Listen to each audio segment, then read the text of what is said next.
foundation design project for our group. So this is our group member. Okay, next. This is the table of content for our presentation. Consists of introduction, site investigation, soil profile, design for retaining wall, design for shallow foundation, design for the pipe foundation. Okay, next. So first of all, what is a foundation? Foundation is a lower portion of a building structure that transfers its gravity loads to the earth. It also transmits the load from the superstructure to the underlying soil. Hence, there are two factors that need to be considered before the design of the foundation. The first one is the foundation shall not cause shear failure to the soil support area. The second one is the foundation shall not undergo excessive settlement. Okay, next. Hence, there are two types of foundation. It consists of shallow foundation and also deep foundation. How can we differentiate between them? It's very easy. So first of all, you need to know the value of dF over B. So what is a dF? dF is a depth factor, and B is the value of the width of the foundation. If the value of dF over B is less than 3 to 4, hence the foundation will be a shallow foundation. If dF over B is more than 4, hence the foundation will be a deep foundation. So for shallow foundation, it transfers the weight from the walls and columns to the soil or bedrock. Hence, there are no piles are required for this shallow foundation. For the depth foundation, it transfers the load of a structure down to the upper weak layer of topsoil to the stronger layer of the subsoil below. Okay, next. Hence, we will go to the site investigation. So, what is a site investigation? Site investigation is the process of collecting information, assessment of the data, and also reporting potential hazards beneath a site which are unknown. Hence, site investigation is also grouped into soil investigation, geologic survey maps, and also preliminary investigation. Okay, next. So, what is the purpose of the site investigation? There are 5 purposes. The first one is to establish parameters for the foundation and substructure design. The second one is to obtain the relevant properties of the ground underneath that is related with the construction. The third one is to assess the potential contamination risk to human, property, and the environment. The fourth one is to obtain the information about possible impacts to existing nearby structure due to the proposed development. The last one is to obtain the data for safe and economical foundation design. Okay, next. Hence, there are several activities of site investigation. The first one is the details of boring. The second one is the scope of investigation. The third one is the detail of foundation, recommendation, and also alternative.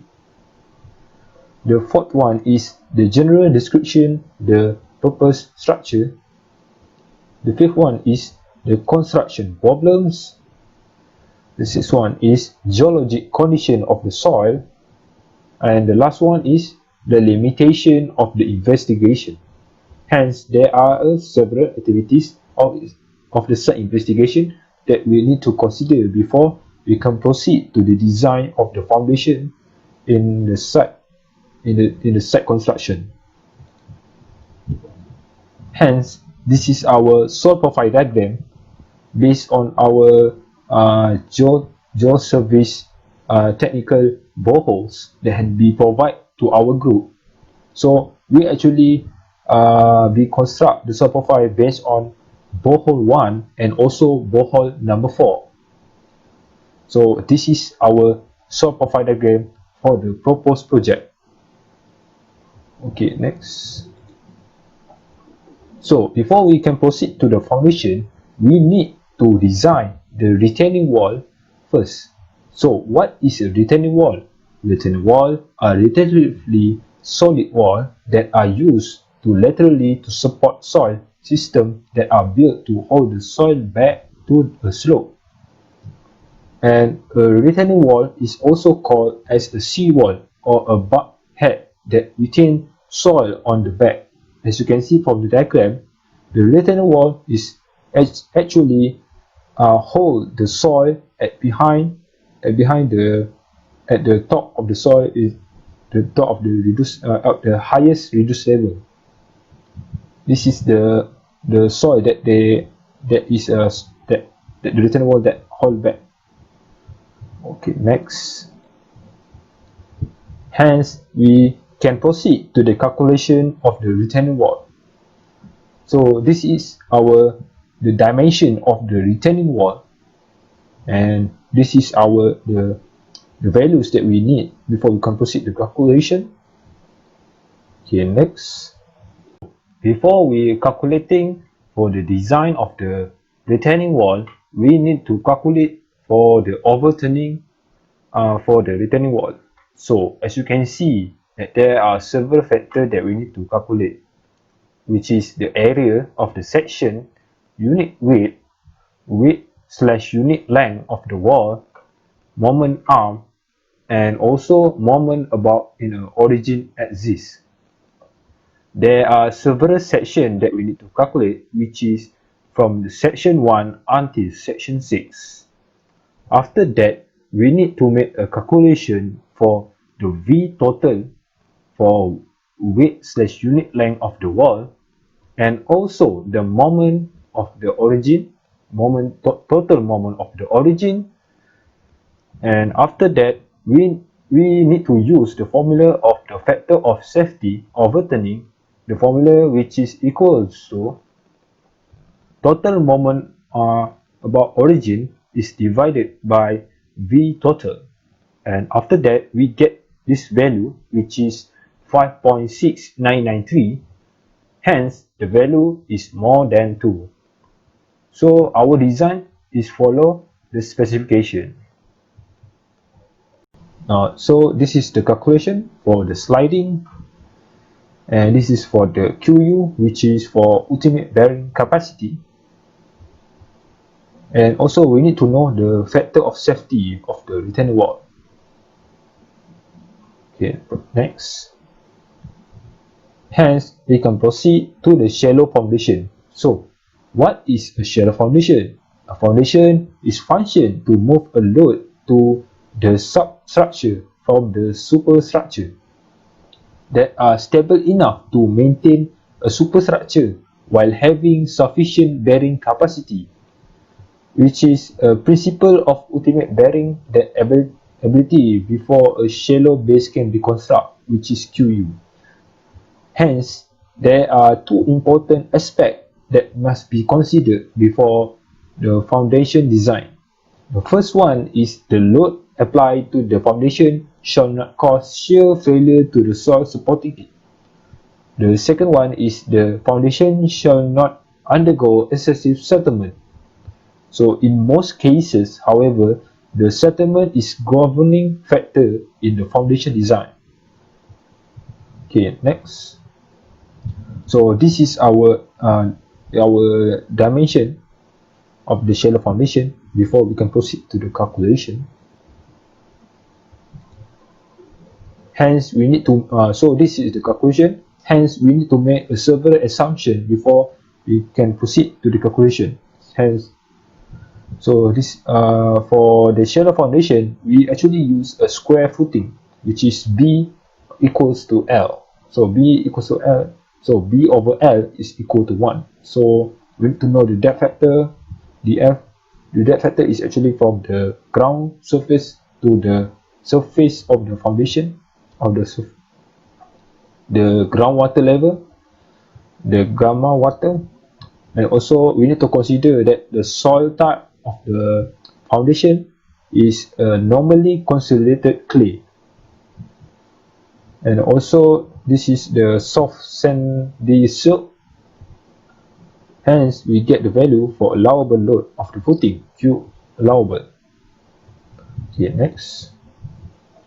This is the calculation for the ultimate bearing capacity, QU, and this is for Q net allowable. And hence, we check the value for B that we get from the value. So dF over B is equal to 0.652, which is less than 1. Hence, the calculation is okay. So we can proceed to it. Then we use 12 meter. And then we calculate the Q net allowable. And then we check the contact pressure. So we need to calculate the Q max and Q min. And then we need to check for immediate settlement. And hence the design is accepted. Okay, next. Okay, before we can proceed to the design of the pile foundation, we need to know what is a pile foundation. Pile foundation are used to transmit load of structure to the solid ground to resist vertical, lateral, and uplift load. The foundation usually consists of pile cap and piles. The piles foundation are also recommended when the shallow soil is unstable or the magnitude of the estimated settlement fail to meet the requirement. So in this case, pile foundation are being designed in borehole log 1. The pile foundation also are used being constructed when there is weak soil or soil that are saturated with the water. And also in both borehole log BH1 and borehole log BH4, the soil has high content of silt, which is fine grained soil, which we consider as a weak soil. Next. So this is our dimension for the single pile. So we need to make an assumption before we proceed to the calculation. So the assumption we made are actually the load act on the center of the pile, and also the uplift is 50% of the calculated friction capacity due to compression.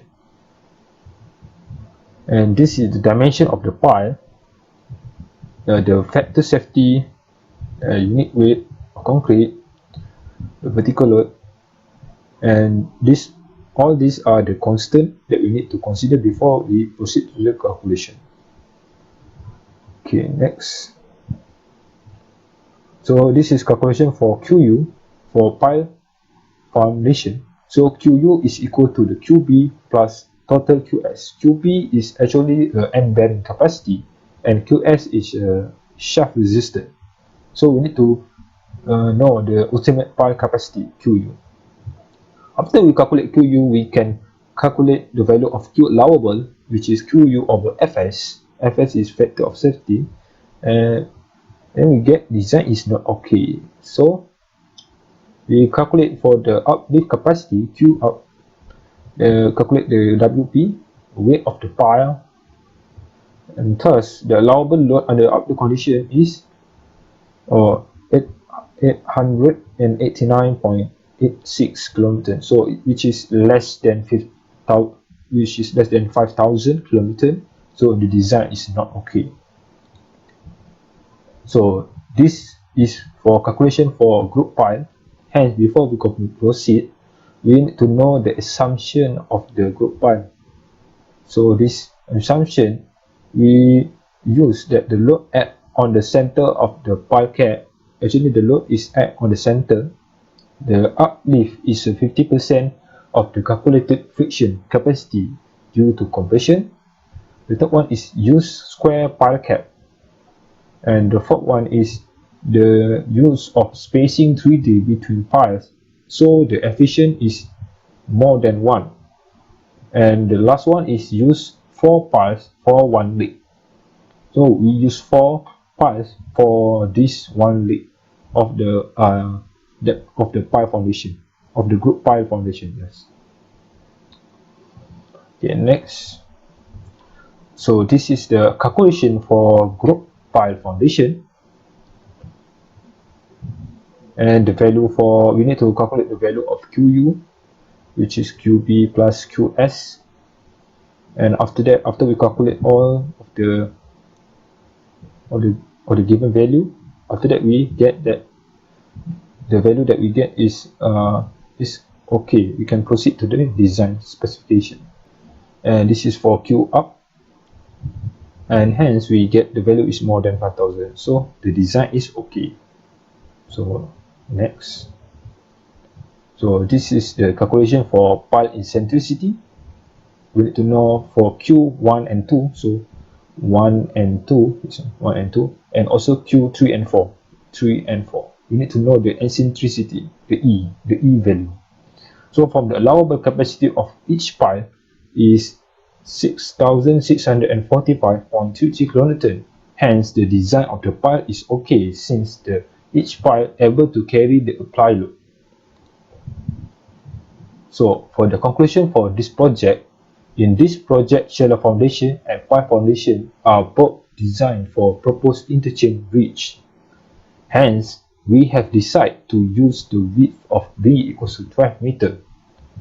We also choose closed-end span pile with high displacement in the foundation, and we also decide to use 4 piles as a allowable compressive load capacity for 4 piles are greater than the maximum compressive load and the uplift capacity, and hence the most suitable foundation design is pile foundation for this proposed interchange reach. So thank you very much from our group. Okay.